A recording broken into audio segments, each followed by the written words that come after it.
오늘은 사순절 두 번째 주일입니다. 예수의 광야 시험으로 사순절을 출발한 여정은 이제 예수의 순환을 따라갑니다. 그 순환의 여정의 처음은 예수님의 첫 번째 순환 예고로 출발합니다. 인자가 반드시 고난을 받고 장로들과 대제사장들과 율법학자들에게 배척을 받아 죽임을 당하고 그리고 마침내 사흘 후에 살아난다고 하는 그의 예고였습니다. 이렇게 예수께서 순환을 예고하신 계기는 명백합니다. 그것은 베드로가 예수님을 그리스도로 고백을 했기 때문입니다. 그 베드로의 신앙 고백의 배경은 이렇습니다. 예수께서 빌립보의 가이사라는 곳에서 제자들에게 물으셨습니다. 사람들이 나를 누구라고 하느냐? 갑자기 예수님께서는 민심의 동태가 궁금하셨는지 이런 질문을 예고도 없이 제자들에게 던졌습니다. 이 갑작스러운 스승의 질문에 제자들은 사람들이 예수님을 세례 요한이라고 하기도 하고 엘리야라고도 하기도 하고 또는 예언자 중에 한 사람이라고 합니다 라고 대답했습니다. 이때 베드로는 말합니다. 선생님은 그리스도이십니다. 이것이 그 유명한 베드로의 신앙 고백입니다. 단순히 예수를 훌륭한 가르침을 주시는 선생이나 학자가 아니라 주님이요 그리스도라고 고백한 것입니다. 그리스도라고 하는 이 고백은 예수가 누구인가 하는 2000년 동안 이어져온 오랜 기독교 신앙과 신학적 질문에 대한 대답이기도 합니다. 예수를 연구합니다. 역사적 예수에 연구하면서 많은 사람들이 이 연구를 하면서 예수를 지혜를 전승한 구루라고도 보기도 합니다. 병자를 치유한 의사로 보기도 합니다. 복음을 전달한 전도자요, 민중을 해방한 해방자로 보기도 합니다. 이렇게 예수는 누구냐 하는 질문에 2000년 동안 우리는 씨름해왔던 것입니다. 교회력으로 볼 때 예수가 누구인가 하는 주연절의 적절한 주제였습니다. 주연절 기간 내내 우리는 마구간에 오신 예수, 요단강에서 세례를 받으신 예수를 통해 그가 누군가를 밝혀냈고 그것에 대한 대답을 주었는데 이제 마침내 그가 그리스도라는 것입니다. 그리고 이제 사순절을 맞이하면서 주제가 바뀝니다. 그리스도인 예수, 하나님의 아들인 예수가 어떤 일을 하시던가 하는 새로운 가르침으로 등장합니다. 그가 누구였는가에서 그가 어떤 일을 하셨는가라는 질문의 포커스가 옮겨진 것입니다. 그가 누구였는가? Who is Jesus? 지금 우리가 그토록 물어왔습니다. 그러나 이 질문이 바뀝니다. 그가 무슨 일을 했는가 도대체? What is Jesus doing? 이렇게 예수의 행동으로 주제가 이어져 나가는 단계에서 예수는 사람들에게 배척받고 죽임을 당할 것이라고 얘기했습니다. 예수의 순환 예고는 앞으로 닥칠 험난한 그의 길을 암시하고 있는 것입니다. 여러분 영어 성경을 보니까 이게 죽는다는 말이 많이 나와요.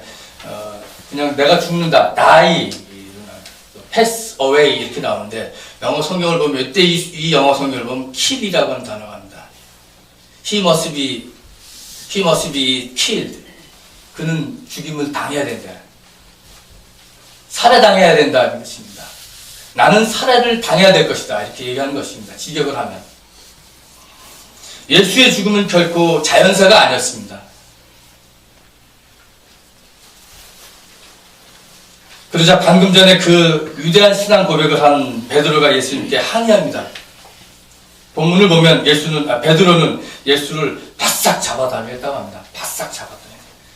허리를 자꾸 바싹 잡아다녔든지 목을 잡고 바싹 잡아다녔든지 어깨를 자꾸 바싹 잡아다녔든지 어디를 잡고 당겼는지 모르지만 그 말을 듣자마자 베드로는 바싹 잡아당기면서 항의했다 이렇게 나옵니다.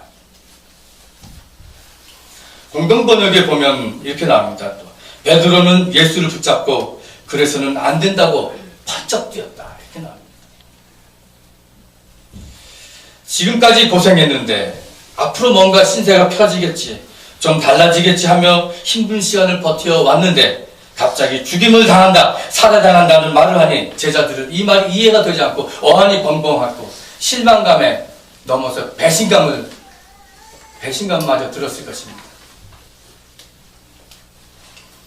그래서 베드로가 예수께 항의한 것입니다. 이후에도 예수께서 순환 예고를 하실 때마다 제자들은 예수님의 말씀을 이해하지 못하고 이렇게 매번 충격을 받는 모습이 나옵니다. 우리는 여기서 끊임없이 순환의 길을 가려는 예수와 영광만 추구하려는 제자들의 모습을 보게 됩니다. 예수께서는 죽어야 산다는 진리를 몸으로 보여주시기 위해서 순환의 길을 가시지만 베드로를 위시한 제자들은 예수께서 왕, 권력, 승리라는 기대를 하고 있는 것입니다. 이에 대한 예수님의 반응도 아주 극적입니다. 예수께서는 돌아서서 제자들을 보시고 베드로를 꾸짖어서 말씀하셨다고 합니다. 제자들을 보시고 베드로를 꾸짖었다는 본문의 말씀은 제자들과 베드로가 같은 생각을 하고 있다는 말입니다. 그들을 향해서 이렇게 말씀하셨습니다. 사탄아, 내 뒤로 물러가라. 하나님의 일을 생각하지 않고 사람의 일만 생각하는구나. 고난의 주님이 영광만을 추구하는 제자들과 베드로를 향해서 사탄이라고 칭하며 꾸짖으며 하신 말씀입니다. 이것이 오늘 복음서가 보여주는 하나님의 아들 메시아의 길인 것입니다. 사순절을 맞이해서 우리는 복음서가 전하는 예수의 모습 앞에 서게 됩니다. 그는 사람들에게 배척을 받고 죽임을 당하는 외로운 십자가의 길을 가신 분이었습니다. 부활 생명을 죽어야 산다는 역설로 보여주시기 위해서 몸소 죽음의 십자가의 길을 가신 분이었습니다. 오늘 우리는 주님께서 가신 길, 십자가의 길을 충분히 이해하고 있는가? 우리는 선한 예수, 자비한 예수에서 고난과 죽음을 생략한 채 너무도 쉽게 빠르게 부활의 영광으로 넘어가는 것이 아닌지, 복음서가 말하는 고뇌하고 선혈이 낭자한 예수의 모습을 생략하고 우리의 기호에 맞는 메시아를 세우고 싶어 한 것은 아닌지 살펴보아야 합니다. 우리의 입맛에 맞는 메시아상을 만들어 놓고 하나님의 일이 아닌 사람의 일만 추구하는 것이 아닌지, 십자가 없는 영광의 부활만 꿈꾸는 것이 아닌지 돌아보아야만 합니다. 한국교회 교인들은 예수 믿으면 건강해지고 부자가 되고 출세한다고 믿고 있습니다. 이것이 소위 말하면 번영 신학입니다. 상급 신학이라고도 하는데 이것은 거짓 복음, 왜곡된 복음입니다. 제가 오랫동안 신학을 공부해왔는데 언제부터 이 번영 신학이라고 하는 말이 쓰여졌는지 제가 잘 모르겠습니다.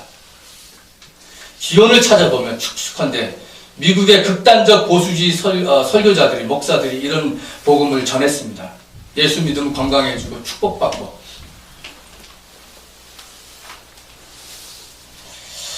이런 류의 설교를 하는데 한국교회 목회자들이 본받아서 그대로 외칩니다. 이것은 왜곡된 거짓 복음입니다. 왜냐하면 그것은 바로 만몬 숭배의 다른 표현이기 때문입니다. 교회에 열심히 나가면, 그래서 열심히 헌금하고 열심히 기도하면 건강하고 사업이 잘 되고 돈도 잘 벌고 대학도 자녀들이 탁탁 붙고 내가 죽어서 천국에 가서 상급을 받는다고 하는 이 상급 신학과 상급 신앙은 만몬주의, 바알의 속삭임입니다.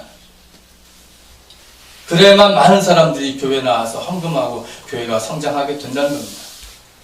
제가 또 이런 말 하면 안 되죠. 우리 교회 세민족 교회가 성장하려면 이런 말 하면 안 되는 거예요.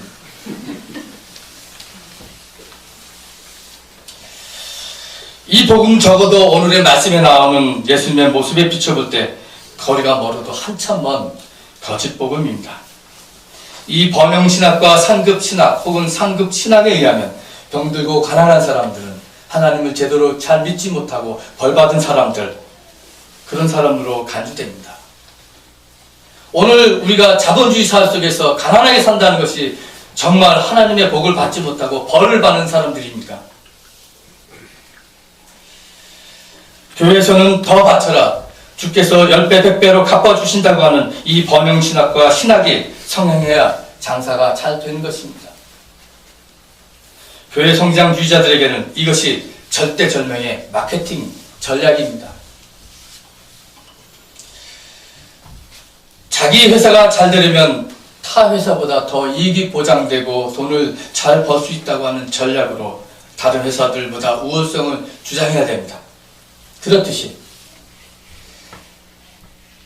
우리 교회가 아니면 다른 교회에 가면, 다른 교파로 가면, 다른 종교로 가면 복이 없다라고 말하는 것은, 구원이 없다라고 말하는 것은 이 마케팅 전략이 아니겠습니까?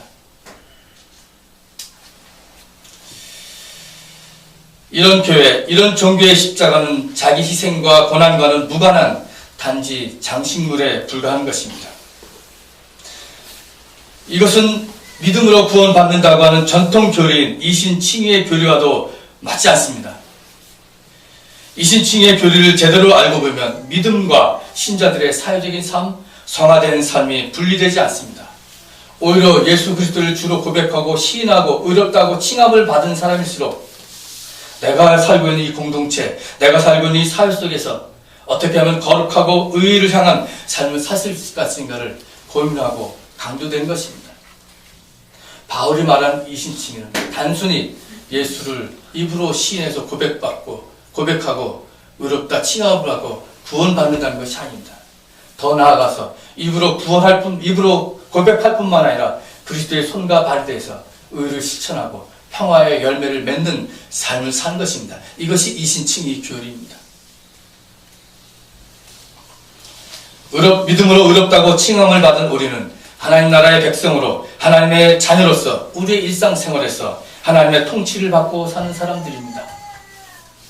그래서 우리들은 불의와 착취, 악행과 거짓에 사탄의 지배를 벗어나 의와 화평의 하나님 나라의 열매를 맺기 위해서 믿음으로 행하며 살아야 하겠습니다. 새민족교회의 역사 참여와 사회 참여의 의미가 여기에 있는 것입니다. 그리스도를 머리로 하는 주의 몸된 공동체로서 그리스도의 십자가를 지고 정의와 평화를 이 땅에 세우기 위해서 주를 따라 십자가의 길을 간 것입니다. 우리가 믿음으로 고백하면 고백할수록 실천해야 하는 것입니다. 하나님으로부터 의롭다고 칭함을 받은 우리는 만몬을 믿기로 하는 사탄의 유혹에서 벗어나 성령의 열매를 맺기 위한 정결하고 경건한 삶을 추구하며 살아야 합니다. 정당하게 걸어서 올바르게 써야 합니다. 탈세하지 말아야 됩니다. 이웃을 사랑하고 섬기는 데 물질을 사용해야 합니다. 만문의 우상 숭배와 이웃 착취가 아닌 섬김과 사랑으로 함께 살아가는 공동체의 선을 이루기 위해서 이 땅에 하나님 나라의 샬롬을 위해서 믿음으로 행해야 합니다. 한국 사회의 적폐 세력을 청산하고 민중이 중심이 되어 통일을 앞당기고 동북아시아를 넘어서 온 세상의 평화를 위해 우리는 소금의 역할을 다해야 합니다. 서로의 상처를 보듬고 치유하고 사회 부패를 방지하고 더 나아가서 우리 사회가 살만나는 사회로 만들기 위해서 소금의 역할을 다해야 합니다. 그래서 우리의 행실을 보고 세상 사람들이 하나님께 돌아오고 하나님께 영광을 돌려야 합니다. 이것이 전도이고 이것이 선교입니다. 믿음으로 이렇게 의롭다고 칭함을 받은 우리들은 십자가를 지고 예수를 따라 그의 제자의 길을 가야 합니다. 이 제자도는 예수께서 가시고자 하는 그 길을 예수와 함께 가는 것입니다. 예수께서는 이 길을 가야 되는 제자를 향해서 누구든지 제자가 되려면 자기를 부인하고 자기 십자가를 지고 나를 따라오라고 하심으로써 자기 희생과 고난이 제자도의 본질임을 알려주셨습니다. 십자가를 강조하신 것입니다. 1세기 팔레스틴에서는 십자가는 로마를 위협했던 사람들에게 가해지는 잔인하고 사악한 죽음이었고 죽음의 형벌이었습니다. 지금 이 예수님의 말씀을 듣는 제자들이나 예수님과 제자들의 대화를 듣는 청중들은 이 십자가가 무엇을 의미하는지를 잘 알고 있던 사람들이었습니다. 더욱이 기원 후 6년에 그들은 로마가 2,000명의 갈릴리 반란자들을 십자가에 처형하는 것을 목격했던 사람들입니다. 어떻게 보면 반란자들이 아니었죠. 그러나 무차별하게 6,000명이 십자가에서 처형했던 것을 뻔히 알고 있는 사람들이 이때 예수님께서 말씀하신 십자가가 무엇인가를 잘 알고 있었던 것입니다. 십자가는 단순히 우리의 목걸이가 아니었던 것입니다. 스승은 이 길을 함께 가자고 제자들에게 말씀하십니다. 번영신학이나 공로신앙이 아닌 십자가의 희생과 자기 포기와 헌신의 신앙을 말씀하고 계십니다. 예수를 그리스도로 고백하며 하나님의 아들로 믿고 있는 우리는 왜곡된 복음의 길이 아닌 부활 생명으로 인도하는 참 복음의 길로 가야 합니다. 힘들고 어렵지만 우리가 가는 이 길이 생명의 길이기에 한 걸음 한 걸음을 예수님과 함께 예수님을 따라 가는 것입니다. 자신의 힘이 부족하면 자신을 그저 주님께 내어놓으면 됩니다. 현재와 미래를 하나님의 영인 성령께 맡기면서 믿음으로 나아갈 뿐입니다. 이것이 믿음이요, 이 믿음을 통해 우리는 하늘의 풍성한 복을 받는 것입니다. 윤동주 시인의 십자가라는 시가 있습니다. 시인은 여기서 한 인간의 깊은 자기 인식과 삶의 의미를 십자가를 하는 속성을 통해 표현하고 있습니다. 자신이 처한 현실의 아픔을 예수께서 지셨어야 할 괴로움과 갈등에 비유하면서 그러면서 자신이 져야 할 십자가를 말하고 있습니다. 괴로웠던 사나이 행복한 예수 그리스도에게처럼 십자가가 허락된다면 모가지를 들이우고 꽃처럼 피어나는 피를 어두워가는 하늘 밑에 조용히 흘리겠습니다. 괴로웠던 사나이 행복한 예수, 윤동주의 표현대로 예수께서 지신 십자가는 괴로움이 분명합니다. 허나 그 예수는 행복한 예수였습니다.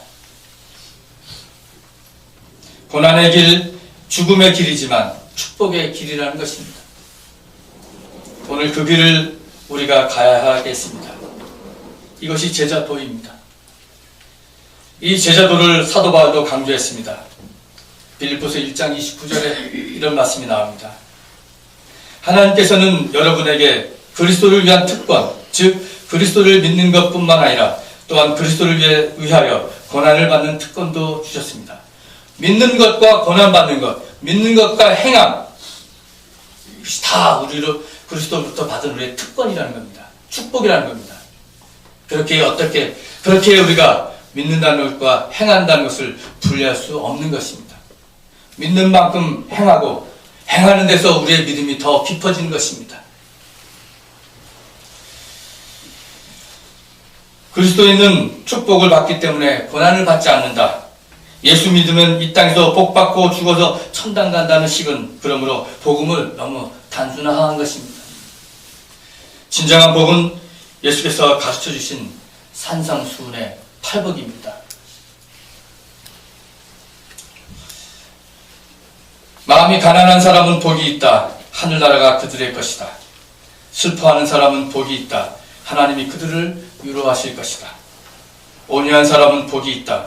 그들이 땅을 차지할 것이다. 의에 주르고 목마른 사람은 복이 있다. 그들이 배부를 것이다.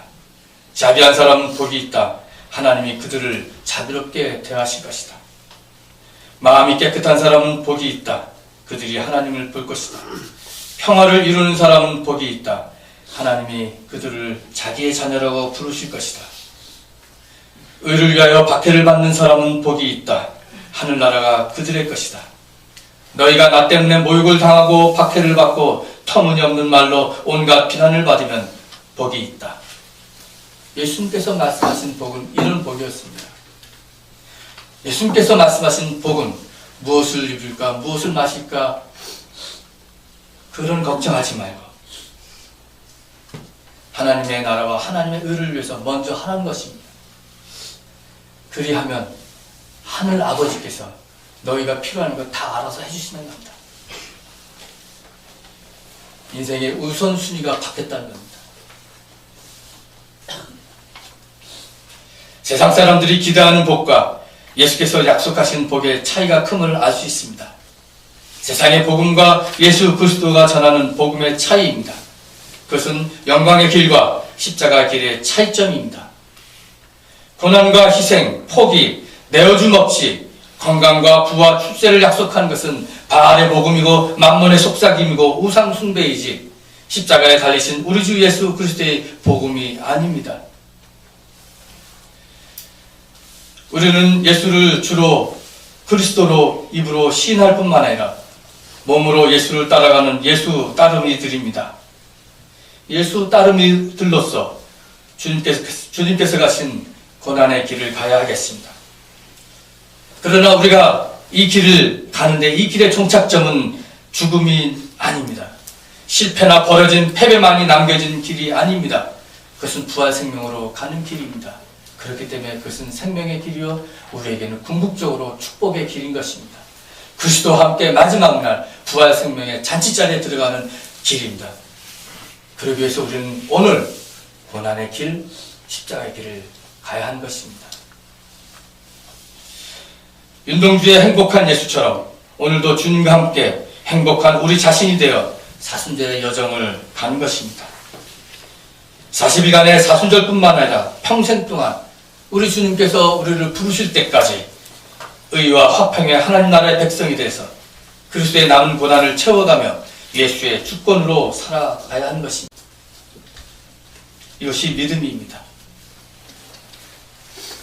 장차 큰 민족이 하시겠다는 하나님의 약속만 믿고 미지의 땅을 향해서 나아갔던 아브라함, 백성이 되어 자기의 몸이 죽을 것 같이 되었고 사라의 몸 역시 죽을 것 같은 되었을 때도 자신에게 후손을 주겠다고 하는 그 하나님의 약속을 믿은 아브라함의 믿음처럼 우리는 그 믿음을 가지고 살아야 합니다.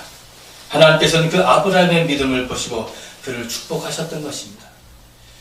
하나님께서는 주 예수 그리스도를 믿는 우리를 의롭게 여겨주시고 하나님의 나라의 상속자로 여겨주시어 우리를 축복하십니다. 그 축복은 바로 우리로 하여금 그리스도와 함께 마지막 날 부활 생명에 이르는 것입니다. 종말론적 믿음입니다. 우리는 그리스도와 함께 죽었으니 이제 그리스도와 함께 부활할 것입니다. 영광이 없는 고난은 좌절과 실망뿐이지만 고난이 없는 영광은 허황된 꿈입니다. 그래서 예수님은 고난과 영광과 고난의 변증법적 관계를 십자가의 고난과 죽음을 통해 보여주셨습니다. 하늘의 미랄이 떨어져서 죽어야 많은 열매를 맺는다는 진리를 몸으로 보여주시기 위해서 우리보다 앞서서 십자가의 길을 가셨습니다. 사순절을 지나면서 자기 십자가를 지고 나를 따르라는 주님의 말씀을 다시 한번 되새기면서 오늘 내가 져야 될 십자가가 무엇인지 생각해 보시기 바랍니다. 그래서 약속의 주님을 믿음으로 따라가면서 오늘 우리가 겪는 고난이 주는 깊은 영적 깨달음과 그리고 위로함과 축복을 받으시기 바랍니다. 오늘 이 말씀을 가지고 잠시 묵상하시겠습니다.